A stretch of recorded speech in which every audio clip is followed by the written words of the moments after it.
Une journée, c'est 24 heures. Un adolescent peut passer en moyenne 8 heures le nez collé à son écran. Il se lève, regarde ses messages, prend sa tablette, va aux toilettes, se prépare en regardant ses vidéos et arrive enfin à la cuisine pour prendre son petit déjeuner. Il prend le 402 tout en écoutant sa musique. Arrivé au lycée, il suit les cours de la journée. Attentivement.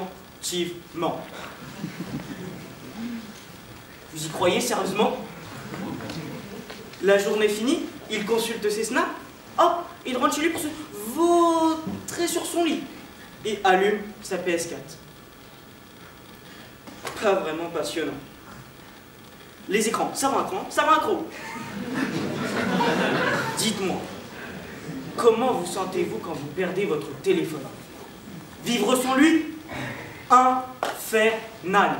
Pas possible. Quand il disparaît, les liens sociaux et les amis virtuels disparaissent avec lui. Et les jeux, où l'on est toujours plus fort que l'autre, disparus aussi. Aujourd'hui, au final, on ne se parle plus, même au restaurant, du moins, quand on pouvait encore y aller. Au moindre silence, on dégaine son téléphone. Et si par malheur, une chaîne de télévision diffuse un match de foot, c'est terminé. On est captivé, on est complètement esclave. Et quand on rentre chez soi, on se regarde un petit épisode d'une série, puis encore un autre, puis un autre. On regarde l'heure, il est déjà 1 heure. Avec les écrans, tu perds le sommeil, tu restes en éveil. Cependant, les écrans nous apportent aussi leur lot de choses positives. Oh, que se passe-t-il? Vous doutez? Pourtant, se servir d'un écran, c'est aussi apprendre, s'ouvrir au monde, aux idées ou même voyager. Les adolescents et les jeunes adultes pensent, réfléchissent, ont un avis. Et en plus, ils peuvent l'exprimer grâce aux réseaux sociaux. Ils ont encore le contrôle de leurs pensées. Ils ne sont donc pas asservis. Alors, toujours pas convaincu des bienfaits des écrans? D'accord. Prenons un autre exemple. Pendant le confinement, qu'est-ce qui vous a permis de rester en lien avec vos familles et vos proches? Nos écrans. Qu'est-ce qui nous a permis de ne pas déprimer tout seul? Nos écrans. Même les plus âgés, les plus réfractaires se sont réconfortés devant les écrans. Finalement, les écrans apportent allégresse, de bons moments, quand ils sont utilisés avec sagesse, discernement et modération, je vous l'accorde. Malheureusement, ce n'est pas toujours le cas. Et pour certains, les écrans deviennent une drogue dont ils en sont esclaves. Alors, soyez connectés à la réalité, soyez déconnectés de la modernité.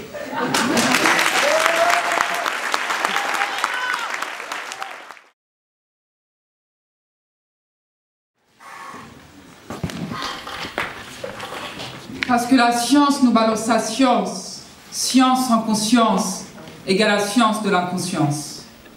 Rap ou poésie? Considérez-vous les rappeurs comme des poètes? La poésie correspond à l'art du langage, visant à exprimer l'harmonie et l'image.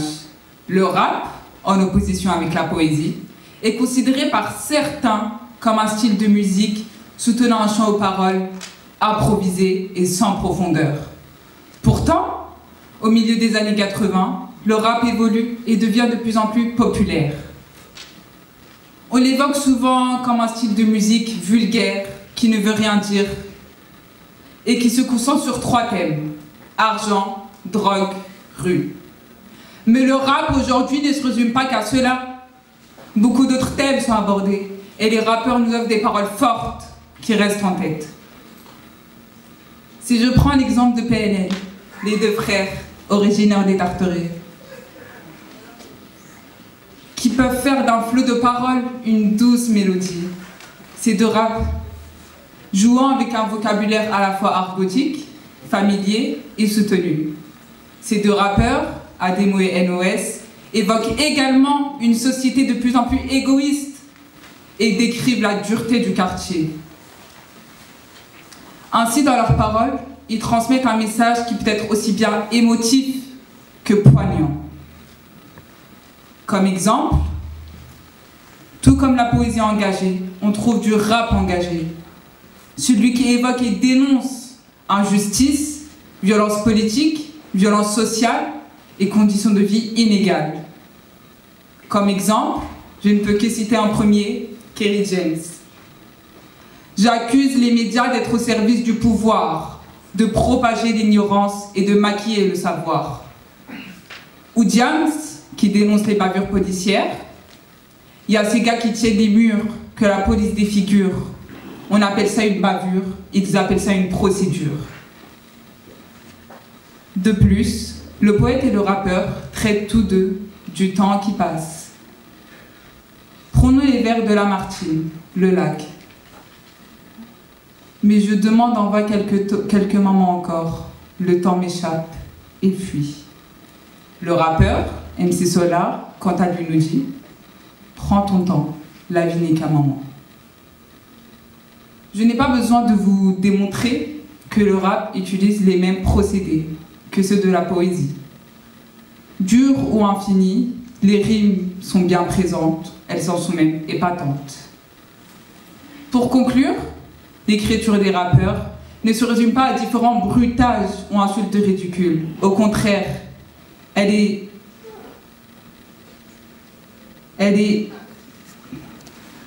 enfin dénoncée ou... Excusez-moi. Elle est utilisée afin de dénoncer ou de faire passer un message, tout en gardant une part de mystère et d'obscurité intérieure. Tous ces points communs entre le rap et la poésie me permettent de soutenir que les rappeurs sont les poètes de demain.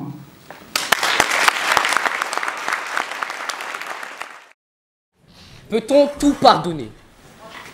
Avant de répondre à cette question, nous devons nous demander qu'est-ce que le pardon? Voyez-vous, le pardon, c'est la rémission d'une faute selon la définition donnée par le dictionnaire. Il est donc question de tolérance, donc de respect de la liberté d'autrui, de sa manière de penser, de ses opinions. À mon sens, il est évident que tout peut être pardonné. Le pardon, c'est la clé de la guérison. Cela peut vous surprendre, mais je vais vous dire pourquoi.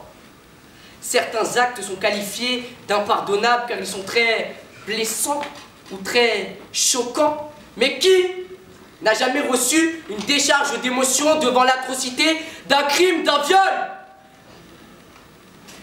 Nous nous laissons enfermer dans un carcan, celui qui consiste à ordonner que toute faute, tout péché doit être expié, c'est-à-dire réparé. Tu as commis un acte malveillant, tu vas le payer. Sortons de nos têtes cette logique, elle nous mène à nourrir des rancœurs, c'est une démarche destructrice.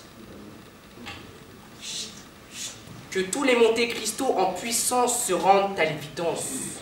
Pour notre bien-être, notre tranquillité, il est sain de renoncer à toute idée de vengeance. Dites-moi, qui sommes-nous pour juger nos semblables? Qui sommes-nous pour dénigrer nos semblables? Et dites-moi encore, qui sommes-nous?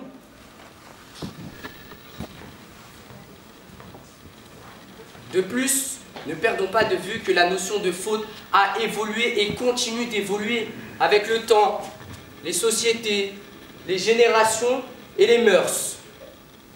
Ce qui était une faute hier ne l'est plus aujourd'hui, et inversement. Autrefois, il était normal qu'un homme frappe sa femme. Aujourd'hui, ce n'est plus le cas, et c'est même enfin puni par la loi. Autre exemple, regardez, dans certaines sociétés, la polygamie est autorisée, comme chez nos amis les Congolais. Chez nous, c'est une faute grave. Autrefois, le meurtre ou le viol était puni de la peine de mort.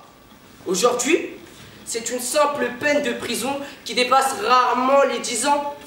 Autrefois, aux États-Unis, le racisme était autorisé, même légal. Un homme noir ne pouvait pas s'asseoir sur un banc car il y avait marqué « banc réservé aux blancs ». De plus, il ne pouvait pas utiliser les toilettes pour blancs. Heureusement, mais heureusement, aujourd'hui, la loi punit la ségrégation raciale. Ainsi, Si nous avons le pouvoir de faire évoluer la notion de faute, nous avons donc également le pouvoir de pardonner.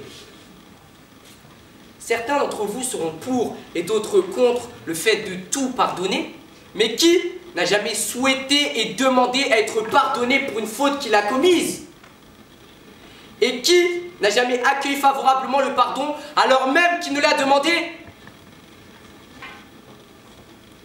Vous m'accorderez que le pardon nous grandit et nous honore, tel le grand Nelson Mandela, qui même après avoir croupi tant d'années en prison, a su parcourir son chemin de réémission en gouvernant avec sagesse ceux qui par le passé l'avaient emprisonné injustement. Alors, j'invoque l'amitié, pas la pitié. J'invoque la sagesse, pas la maladresse. J'invoque la tolérance, pas la vengeance. Mes frères et sœurs, j'invoque le pardon.